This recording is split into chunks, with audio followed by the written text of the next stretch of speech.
Hello everyone, today I'm going to show you how to return an item in the TikTok shop. Make sure to watch the video until the end, not to miss any important details. Like and subscribe.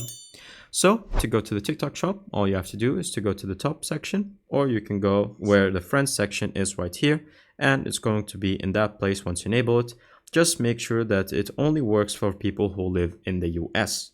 So, if you live in the US, it's going to look like this, and there are the orders that you have bought and purchased.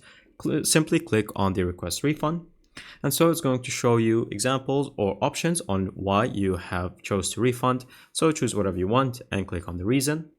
Then after that, it's going to ask you for the drop-off location, so you're going to select whatever option it provides for you and click on save. Then after that, it's going to show you the options for how you would like to receive that refund money. So if you paid with, for example, Apple Pay, then you would like to return the money with Apple Pay. And once that is done, then you're going to click on OK, and it's going to show you the refund submission. And if the item is cheap enough, then you might actually even get instant refund directly to your account. And that is pretty much it. Thank you guys for watching. See you next time. Bye bye.